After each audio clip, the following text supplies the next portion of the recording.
Hello, my friend. Welcome back to the English Camp podcast.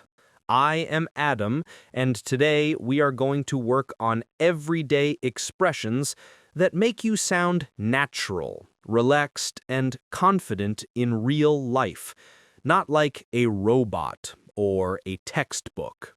And I am Sarah. Before we start, take one small moment and hit subscribe or follow on your app. This tiny action helps the podcast grow and keeps you close to all our other episodes about real situations in English. If you can, take a slow breath in through your nose and breathe out gently. Relax your shoulders, relax your jaw, maybe even smile a little. You do not need to memorize every expression from this episode. Your job is simple. Listen, repeat some sentences out loud, and imagine yourself using them in a real conversation. When you do that, the expressions slowly become part of your natural English. We will start with how to talk about stress and work. Many learners only say, I am busy, but native speakers have other options that show more feeling. The first one is, I'm a bit overwhelmed.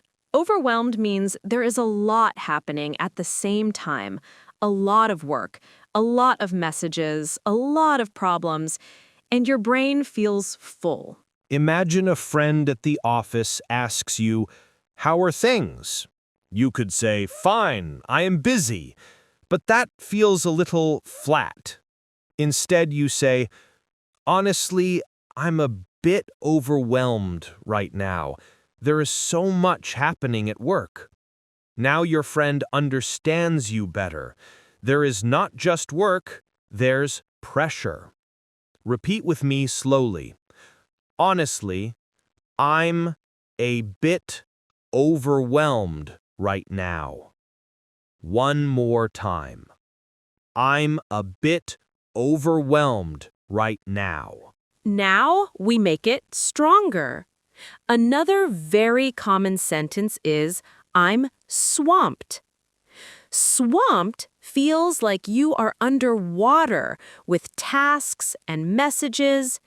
You have so much to do that you feel you cannot move. You might say, this week I'm completely swamped. Or, I'm swamped at work until Friday. My schedule is crazy. Someone sends you a message and says, "Hey, do you want to grab coffee tomorrow?" You really like this person, but you simply cannot. You say, "I would love to, but I'm swamped this week. Maybe next week." This sounds friendly, but honest. Repeat with me. I'm swamped this week. Again, I'm swamped at work this week. Sometimes the problem is not only the amount of work, but the time. Instead of always saying, I will be late, you can sound more natural with, I'm running late or I'm running behind. Picture this. You're on the bus, it's moving slowly, and your friend is already waiting for you.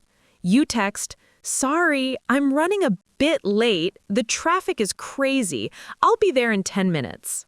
In another situation, you have many tasks and you are slow with all of them. You might say, I'm running behind today. I still have 3 emails to answer and a report to finish. Listen and repeat. I'm running a bit late. One more time. I'm running behind today. These small changes make your English sound closer to real conversations. Let us put these together in a tiny picture. A friend asks, how's your week going? You say, honestly, I'm a bit overwhelmed. I'm totally swamped at work, and I'm running behind on a few projects. This is a very normal sentence in an office or study situation. You can pause and try to repeat it if you want. Now, let us talk about likes and dislikes in a more natural way. Most learners use I like and I do not like. That's okay, but there are softer expressions that sound more adult. The first one is, I'm not really into something. This means I don't enjoy it very much, but it's polite and calm. Your friend asks, do you like horror movies? You could say, I hate horror movies, but that feels strong. Instead, you say, honestly, I'm not really into horror movies. I get scared too easily. It's softer, and it sounds like real spoken English. Repeat with me. I'm not really into horror movies. Again, I'm not really into horror movies. You can use this structure with many things. I'm not really into football. I'm not really into big parties. I'm not really into social media. It's a very flexible sentence. Now, another nice line with a similar feeling is, it's not really my thing. Your coworker says, we're going to a loud club after work. Do you want to come? You answer, thanks, but it's not really my thing. I prefer quieter places. Repeat that with me. It's not really my thing. One more time. It's not really my thing. These two expressions together, I'm not really into it, and it's not really my thing, give you a very gentle way to say no and still sound kind. Next, we have a friendly sentence to talk about preferences. I'm more of a something person. For example, do you drink coffee or tea? You answer, I drink both, but I'm more of a coffee person. Or, are you a morning person? You say, I'm more of a night person. I get my energy in the evening. Repeat with me. I'm more of a coffee person. Again, I'm more of a night person. You can also say, I'm more of a home person if you like staying at home, or I'm more of an outdoor person if you love being outside. It's a nice way to show your personality. Another very common expression is, I'm in the mood for something. This is when you talk about what feels good right now. You are choosing food with a friend. You say, I'm in the mood for sushi. Or, I'm in the mood for something sweet. Or, I'm in the mood for a quiet movie tonight. It shows you're feeling in this moment. Repeat after me. I'm in the mood for sushi.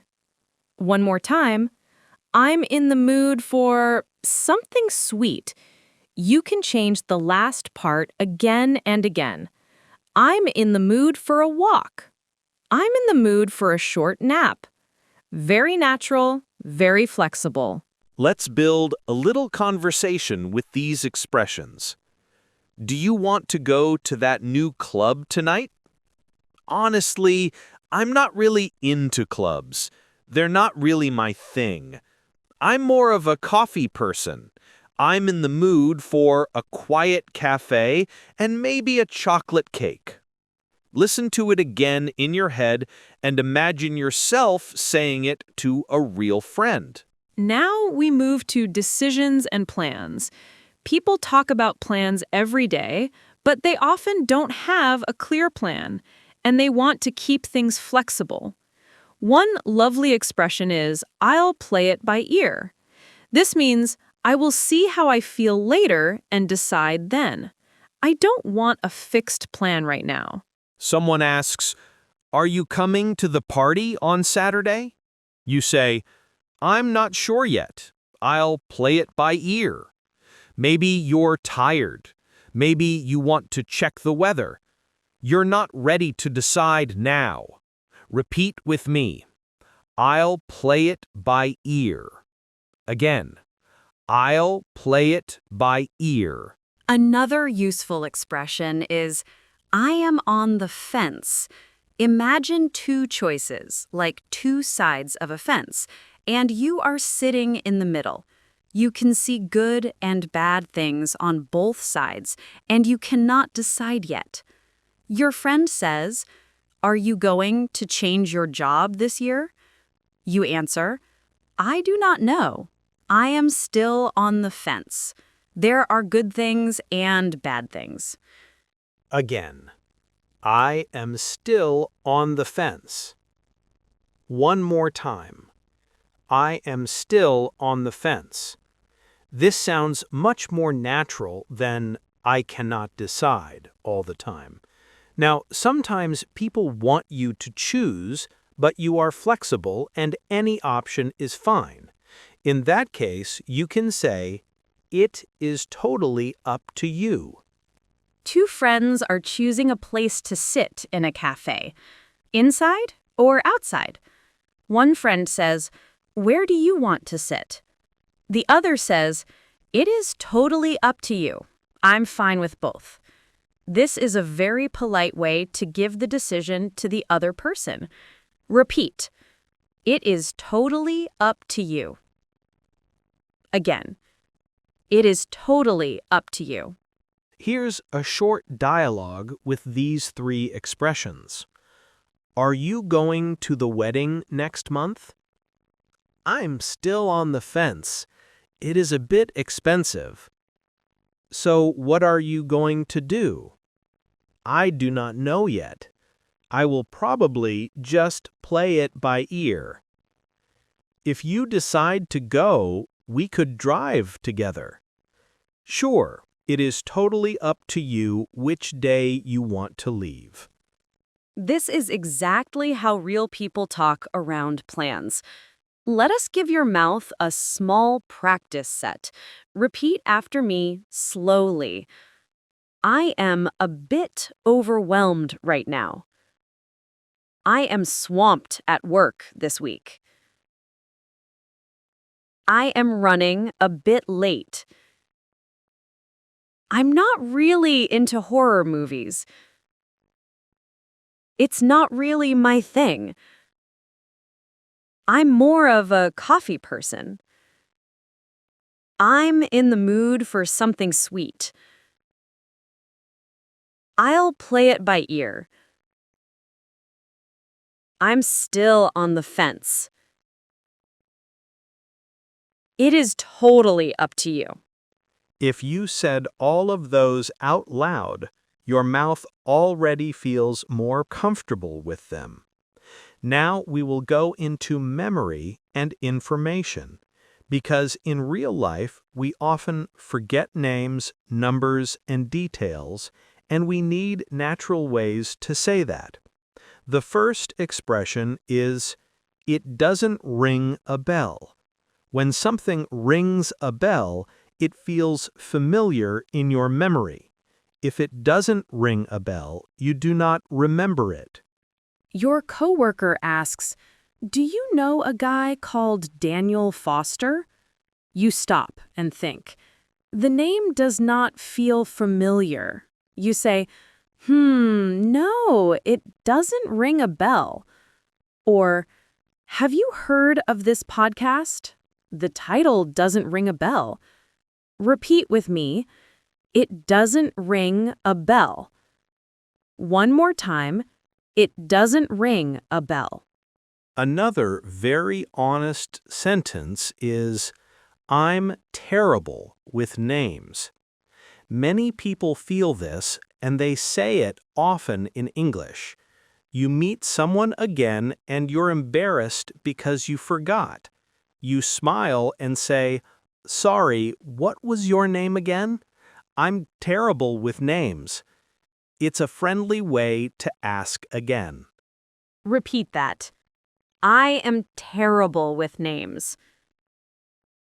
Again. I am terrible with names. You can also say, I have a hard time remembering names if you want a softer version, but terrible with names is very common and sounds very human.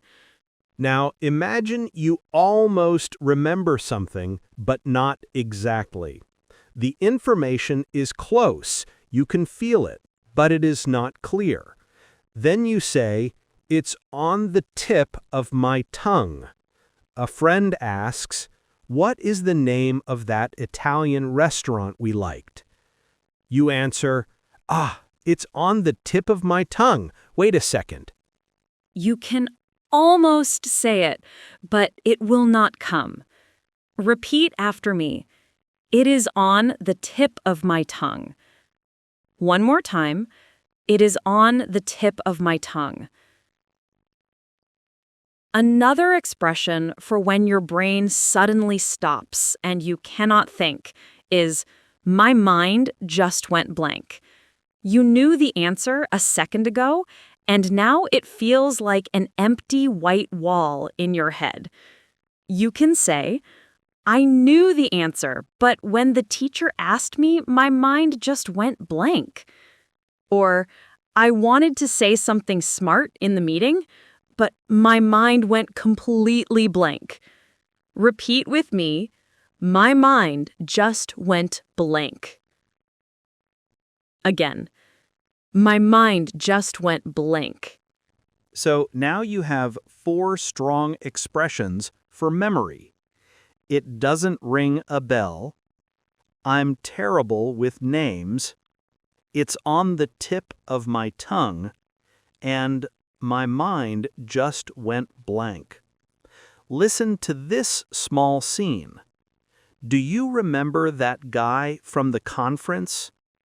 His face rings a bell, but I'm terrible with names. What was his name? I don't know. It's on the tip of my tongue. Ah, never mind. My mind just went blank. This is exactly how real people talk when they try to remember someone. Next, we talk about how sure you are about information.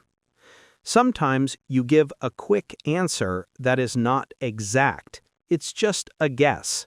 Then you can start with "off the top of my head." For example, how many students do you have this term? Off the top of my head, I would say around 30. It means I'm not counting, I'm just giving you a fast idea. Repeat with me. Off the top of my head. Again. Off the top of my head. Another useful expression is "as far as I know." We use this when we say what we believe is true, but we are not 100% sure. As far as I know, the meeting starts at 9. As far as I know, she is still living in London. Repeat. As far as I know. One more time. As far as I know. When your information comes from other people, not from you, you can say, "From what I've heard." For example, "Is the new manager good?" "From what I've heard, she is very professional." Or, "From what I've heard, that restaurant is pretty expensive." Repeat after me. From what I've heard. Again. From what I've heard. And finally, a very nice reaction when new information makes everything clear is, "That explains a lot." Your friend says, "Sorry, I've been so quiet. I've been sick for 2 weeks." You say, "Ah, that explains a lot." Or, "The internet is slow because they're fixing the network." Oh, that explains a lot. Repeat. That explains a lot. One more time. That explains a lot. Now listen to them in one paragraph. Off the top of my head, I think there are 10 people in our team. As far as I know, 2 more are joining next month. From what I've heard, they are really good, so that explains a lot about the bigger projects. This is normal office English, but it feels clear and friendly. In this first part of the episode, you met expressions for stress, time, likes and dislikes, decisions, memory, and information. You don't need to remember all of them today. Choose 3 or 4 that you really like. Write them down and try to use them in one small conversation or message. Now listen to a small scene with these polite request expressions. Do you mind if I sit here? No, not at all. Go ahead. Thanks. I was wondering if you could help me with this form. Sure, no problem. What do you need? I am not sure how to fill in this part. If it is not too much trouble, could you check it? Of course, I would be happy to. This is a very common type of conversation in real life. Next, we look at expressions for changing the topic in a smooth way. Sometimes you want to add something new or connect to something your friend just said. 3 great tools for this are by the way, speaking of, and before I forget.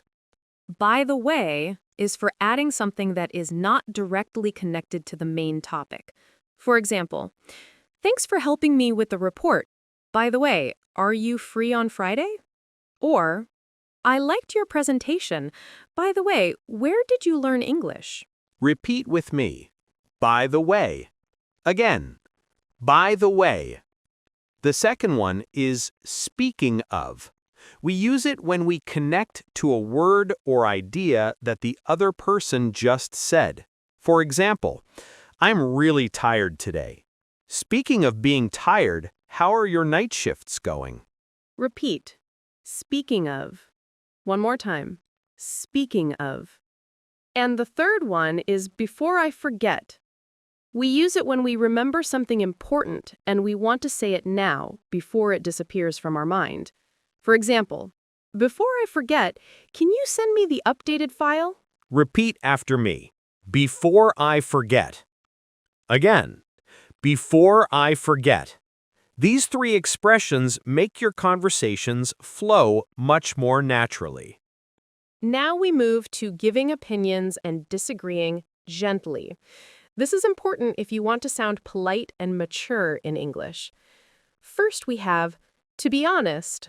We use it when we want to say something real, maybe a little negative, but without being rude. For example, to be honest, I did not really enjoy the movie.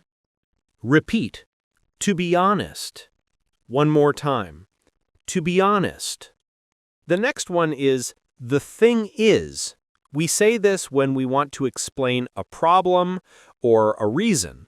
For example, I would love to help, but the thing is, I'm traveling next week. Repeat. The thing is. One more time. The thing is. Now, here is a very useful expression for soft disagreement. Don't get me wrong, but. We use it when we want to say something that might sound negative, but we don't want to sound aggressive. For example, don't get me wrong, I like the idea, but I think we need more time. Repeat.